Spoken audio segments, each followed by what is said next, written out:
Captain Ivor Rosengren's clinic serves 13 villages. She welcomes the supportive visits of Major Ferguson. You busy just now? Quite busy, yeah. How many patients? Oh, yeah. A big clinic today? Yes. Quite good. He can't very sleepy. Hey, how are you, sweetheart? She's sleepy, Kathy. Yeah. And what do you got planned for tomorrow? Tomorrow, clinic at Camarora. How many patients do you think we'll have? I heard this afternoon they have already 200. The cry for help from underprivileged countries cannot be disregarded. General Arnold Brown has said, "The stark, discomforting fact is the cry is getting louder. The forsaken are multiplying. The tragedy is so many refuse to hear the cry. It falls on deaf ears." The whole hillside near the Salvation Army Hall was alive with people, hundreds of them, all waiting for help. We quickly set up a clinic outside the Salvation Army Hall, and we began to do our own work. Camarora is a new, large resettlement. They have only been there for a couple of months. Their nursing care, they have nowhere to go for if they need help. We felt that we need to go and help them. It was not easy because many of these people speak in their own dialect and do not yet understand fully the Indonesian language, but all came with their needs. I often think, how can I show the love of Christ to these people? I am not a preacher. The language makes it not possible to teach everyone, but the only way in which I really feel I can show the love of Christ is through working with the people who are sick, people who come to have their babies with us, and caring for the little children.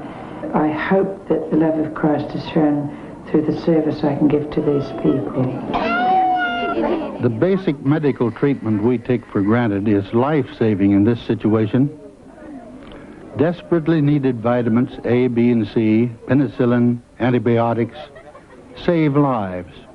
But unfortunately, because of the cost, these are rationed. This is a defensive medical program rather than a curative or preventive one.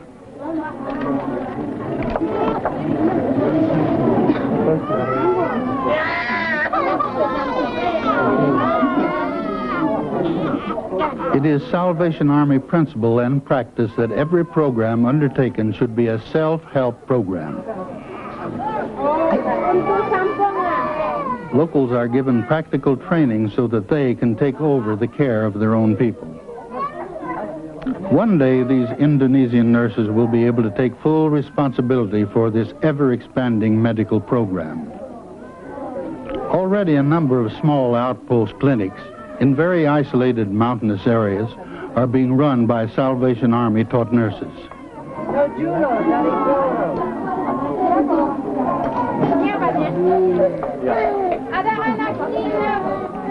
This self-help program of localization is working well with Indonesians taking over leadership in many aspects of Salvation Army work.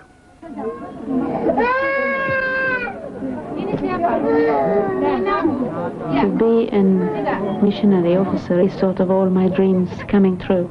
This is what I thought missionary work would be. The people enrolled there were nearly 500. We saw around 300 patients, and they had mainly malaria,